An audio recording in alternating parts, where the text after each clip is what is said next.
So students, welcome back to my channel, that is The Educator. Today we are going to start our general English speaking part 43, in which we are going to discuss about behavior of pronouns in our today's class. So students, let's start our general English speaking part 43. So students, let's start our general English speaking part 43. So students, today we are going to discuss about the same topic, that we will discuss about behavior of pronouns in our today's class. So let's see. Behavior of pronouns मतलब सर्वनाम के व्यवहार क्या होते हैं. When we speak English, so how we use the behavior of pronouns in our day-to-day life English conversation. So Mohan and Sohan are friends. They play football. They live at Lajpat Nagar.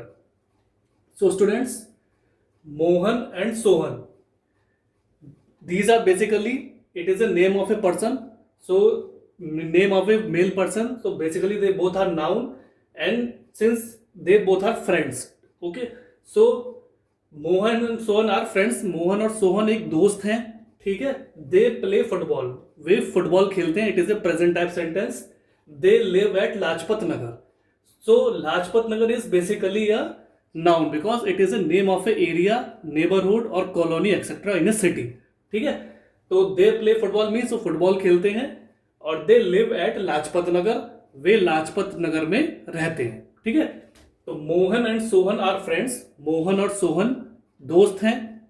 They play football, वे football खेलते हैं. Football भी एक noun है क्योंकि ये एक sport का नेम है ना. एक आउटडोर स्पोर्ट होता है जो हम खेलते हैं ग्राउंड में जाके, तो उस स्पोर्ट का ये नेम है फुटबॉल, ठीक.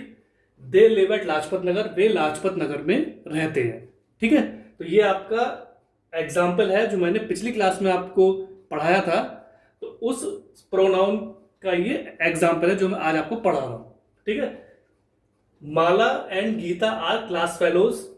दे आर गुड फ्रेंड्स, ठीक है. माला एंड गीता, माला एंड गीता क्या है? क्लास फेलोज है. ये प्रेजेंट टाइप सेंटेंस है.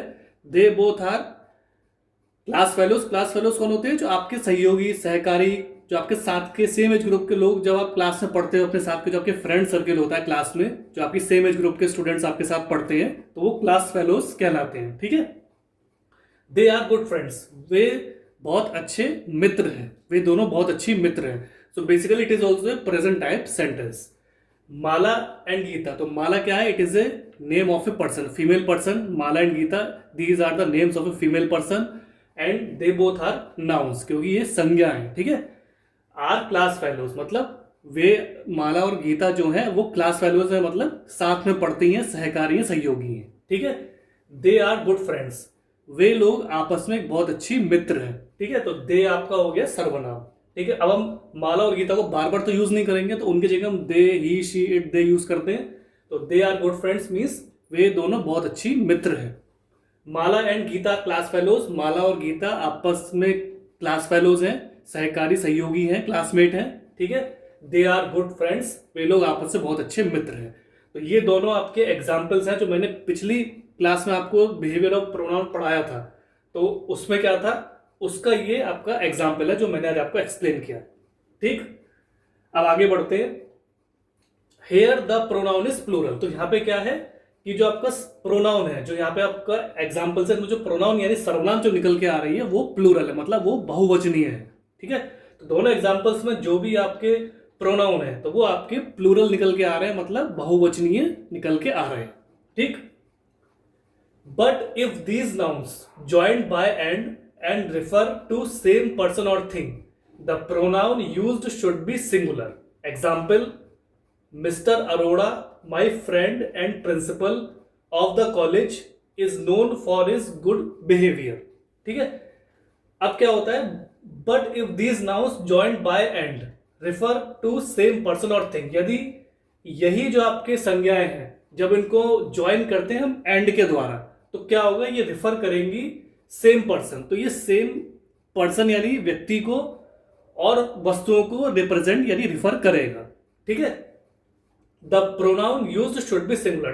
तो यहां पे जो हम सर्वनाम या प्रोनाउन यूज करेंगे तो वो हमेशा सिंगुलर यानी एक वचनीय होना चाहिए, ठीक है. But if these nouns joined by and refer to same person और थिंग। तो यदि ये संज्ञाएं अगर इनको हम ज्वाइन करते हैं एंड के साथ जो कि रिफर करती है सेम पर्सन, सेम व्यक्ति और वस्तुओं को, तो क्या होगा, the pronoun should be singular. तो सर्वनाम को जो होगा वो एक वचनीय ही होना पड़ेगा। ठीक है, एग्जाम्पल उदाहरण के रूप में ले सकते हैं, mister Arora my friend and principal of the college is known for his good behaviour. So here you can see mister Arora क्या है, mister Arora basically a name of a person, a male person, so it is a noun. क्योंकि संज्ञा क्या होती है, किसी का नाम होना, किसी व्यक्ति का नाम वगैरह है तो हम उसको संज्ञा में मानते हैं। ठीक है, तो मिस्टर अरोड़ा क्या है, name of a male person. ठीक, अब male person, my friend and principal, मेरे मित्र और प्रधानाचार्य ऑफ द कॉलेज, जो एक कॉलेज के प्रधानाचार्य और मेरे मित्र हैं, ठीक है, is known for his good behaviour, वे अपने अच्छे व्यवहार के लिए जाने जाते हैं। ठीक है, तो mister Arora my friend and principal, mister Arora जो है, जो मेरे मित्र भी हैं और एक कॉलेज के प्रधानाचार्य या प्रिंसिपल भी हैं, is known for his good behaviour, तो वो जाने जाते हैं अपने अच्छे व्यवहार के लिए। ठीक है, Delhi the beautiful city and the capital of India is famous for its historical monuments. ठीक है, तो आपका क्या है, दिल्ली, दिल्ली क्या है, Delhi it is a name, it is a noun, it is a name of A city. तो दिल्ली क्या है, बेसिकली एक शहर का नाम है। ठीक है, तो ये आपका नाउन हो गया, संज्ञा हो गई। ठीक, द ब्यूटीफुल सिटी यानी बहुत ही खूबसूरत शहर, and the capital of India और भारत की राजधानी, ठीक है, is famous for historical monuments, मशहूर है अपने ऐतिहासिक इमारतों के लिए, यानी हिस्टोरिकल मॉन्यूमेंट्स के लिए। तो basically it is a present type sentence.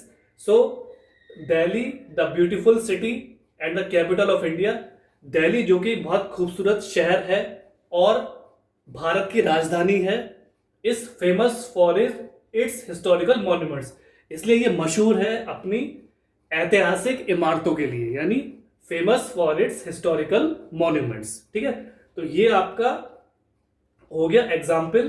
ठीक है, जो आपको मैंने अभी यहाँ पे समझाया, तो ये आपको अच्छी तरह समझना है, इसको अंडरस्टैंड करना है। ठीक है, फिर आता है when two singular nouns joined by and refer to the same person or thing, the pronoun used should be singular। ठीक है, when two singular nouns, यदि दो एक वचनीय संज्ञाएं joined by and, जब उनको and के द्वारा ज्वाइन किया जाता है, जोड़ा जाता है, refer to the same person और थिंग, तो वो रिफर यानी इंडिकेट करती हैं सेम पर्सन यानी सेम व्यक्ति को और थिंग यानी वस्तुओं को। ठीक है, the pronoun used should be singular, तो जो भी सर्वनाम आप यहाँ पे यूज करेंगे तो वो सिंगुलर होना चाहिए, यानी एक वचनीय होना चाहिए। ठीक है, व्हेन टू सिंगुलर नाउन्स, यदि दो एक वचनीय संज्ञाएं जॉइंड बाय एंड, उन्हें एंड के थ्रू ज्वाइन किया जाता है, उन्हें जोड़ा जाता है, refer to the same person और थिंग, तो वो एक समान जो पर्सन है, व्यक्ति है और वस्तु है, उसकी तरफ वो रिफर करते हैं, इंडिकेट करते हैं। ठीक है, the pronoun used should be singular, तो जो सर्वनाम आप उनके लिए प्रयोग में लाएंगे तो वो सिंगुलर होना चाहिए, यानी एक वचनीय होना चाहिए। ठीक है, so students, this was the general English speaking part 43 in which I tried to explain you about behavior of pronouns with definitions and examples. This topic we are going to continue in upcoming class also. So students, try to read these sentences, these examples, and try to practice them in your spare time, and try to use them in your daily conversation language when you try to speak with another person. So ultimately what will happen? Your confidence will boost up, your personality will groom, and ultimately you will become a perfect and fluent English speaker in front of another person. So students, thanks for your valuable and precious time. Have a nice day.